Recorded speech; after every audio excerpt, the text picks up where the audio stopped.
Plate पाहून तोंडाला पाणी तर सुटलेलंच असेल. वाव. चला तर मग बनवूया ही खास रेसिपी, जिचं नाव आहे बटाटा पराठा आणि अख्खा मूगची भाजी. So welcome to simply healthy recipe. यासाठी लागणारे साहित्य: सर्वात अगोदर बटाटे वॉश करून घेऊयात. वॉश करण्यासाठी बटाट्यांना एका भांड्यामध्ये भिजत घालून बटाटा एक एक करून कुकरमध्ये टाकून द्यावा. एक एक बटाटा वॉश करून झाल्यानंतर कुकर आता मंद आचेवर गॅसवर ठेवून द्यावा. कुकरचे 2 ते 3 शिट्ट्या करून बटाटे उकडून घ्यावेत. बटाटे छान उकडेपर्यंत आपण आता अख्खा मूगची भाजी तयार करण्यासाठी अख्ख्या मूगला सुद्धा धुवून घेऊयात. या ठिकाणी 1 वाटी अख्खा मूग घेतलेला आहे. हा अख्खा मूग आपण वॉश करून घेऊयात. हा अख्खा मूग छान वॉश झाला की त्याला दुसऱ्या कुकरमध्ये शिजवण्यासाठी टाकूयात. हा अख्खा मूग पाण्यात छान शिजवून होईपर्यंत त्यात थोडी मीठ, थोडी हळद आणि थोडे तेल टाकून घ्यावे. हळद आणि मीठ टाकलं की मूग अगदी छानपणे आणि लवकर शिजण्यास मदत होते.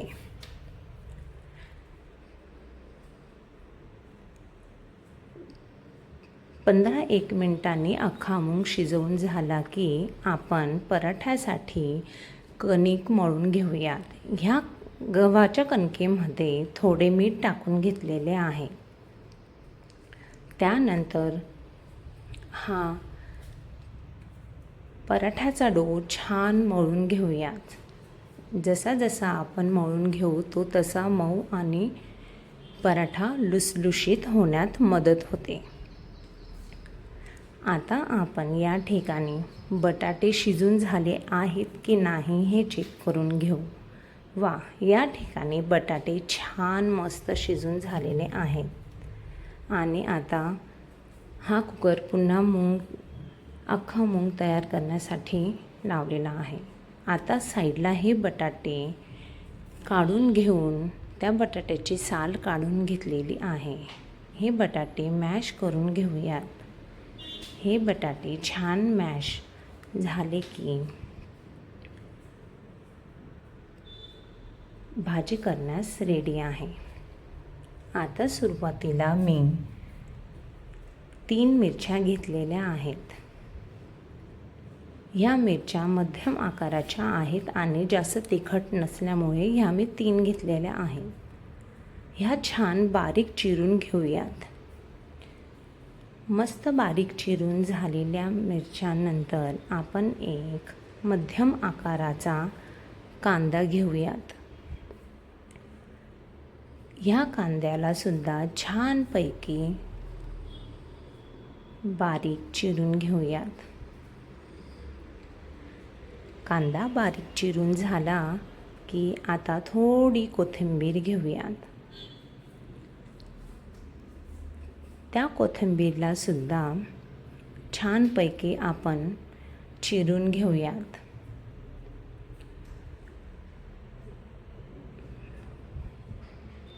हे साहित्य छानपैकी रेडी झाले की आपण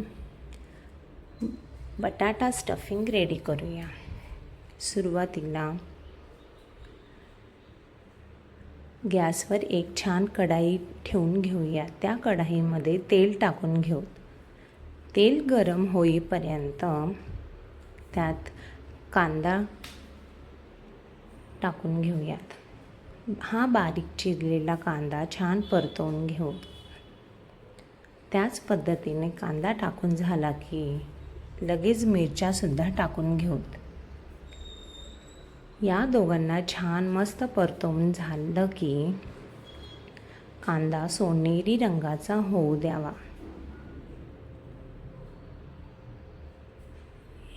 हे मिश्रण छान परतवून झालं की त्यात 1 चमचा धने पावडर टाकून घ्यावेत.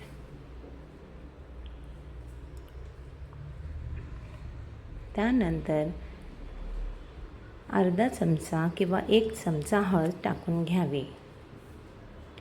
ते थोडे परतवून घ्यावेत. परतवून झाले की त्यात मॅश केलेला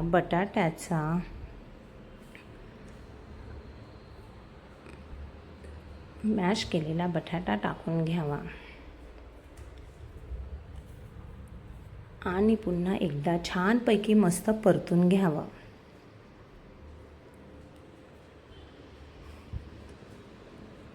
परतून झालं की त्यात 1 चमचा मीठ ॲड करावे. त्यानंतर ह्या स्टफिंगला मस्त खमंग अशी भाजी होण्यासाठी कोथिंबीर ॲड करावी. ही कोथिंबीर ॲड करून झाली की स्टफिंग रेडी. आता अख्खा मूग तयार करण्यासाठी मूग छानपैकी शिजला आहे की नाही ते चेक करूया. अख्खा मूग छान शिजल्यामुळे आपण त्याला एकदा मॅश करून घेऊया. छानपैकी या ठिकाणी मॅश झालेला आहे.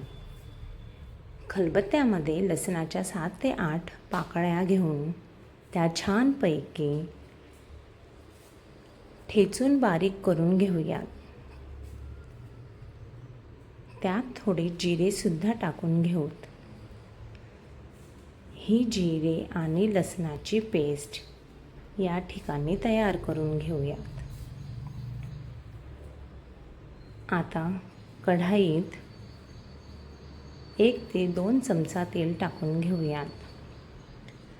ते छान गरम झालं की त्यात जिरे आणि लसणाची पेस्ट टाकून घेऊ. आता 1 चमचा धने ॲड केल्यानंतर हळद, चटणी टाकून घेऊयात आणि मॅश केलेले अख्खा मूग त्यात आपण परतवून घेऊत.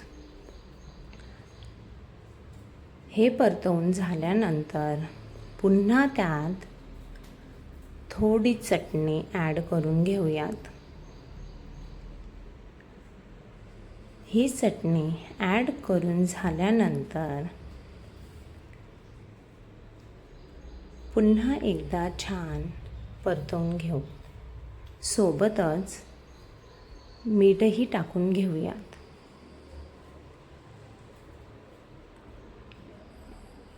ही भाजी परतवून झाल्यानंतर त्यामध्ये थोडे पाणी ॲड करून घेऊयात. ह्या रेसिपीमध्ये आपण जर पाणी ॲड केले तर अख्खा मूग हा छानपैकी शिजतो आणि तो घट्ट असला की तो मस्त खमंग आणि छान टेस्ट द्यायलाही लागते. आता कोथिंबीर ॲड करून झालेली आहे. कोथिंबीर ॲड केल्यानंतर अशी ही छान सुंदर अख्खा मूगची भाजी या ठिकाणी सर्व करण्यासाठी रेडी आहे. आता आपण गॅस पेटवून घेऊया. गॅस पेटवून झाला की त्यावर तवा ठेवूया. आता चला तर मग पराठ्याला सुरुवात करूया. एक छोटा कणकेचा गोळा घ्यायचा. त्यात बटाट्याची स्टफिंग ॲड करून हा गोळा मस्त तयार करून घ्यावा. याला छानपैकी तयार करून झाल्यानंतर पिठामध्ये अलगद बुडवून त्याला लाटण्यास सुरुवात करावी. हळूहळू हा बटाट्याचा पराठा लाटला की तो फाटत नाही आणि बटाट्याचा पराठा छान असा लाटला जातो. बटाट्याचा पराठा लाटून झाला की तव्यावरती थोडे तूप टाकून घ्यावेत. तुम्ही तुपाऐवजी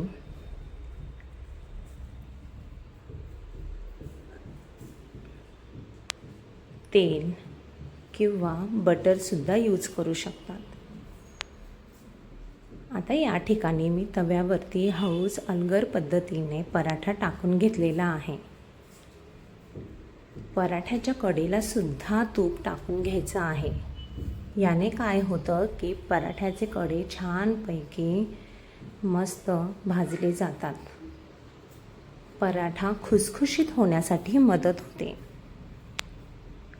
दोघं बाजूंनी परतून झाला की पराठा हा अगदी छानपणे रेडी होतो आणि खायलाही खमंग सुंदर चवीला मस्त असा तयार होतो. सर्वांना आवडणारा हा बटाट्याचा पराठा अख्ख्या मूगच्या भाजीसोबत सर्व केला की टेस्ट खूप छान येते. त्याच पद्धतीने आपण मस्त प्लेटिंग करून घ्यायची. प्लेटिंगमध्ये छानपैकी पराठा, दही, काकडी यांचा समावेश करावा. अशा पद्धतीने आपला बटाट्याचा पराठा आणि अख्ख्या मूगची भाजी रेडी आहे.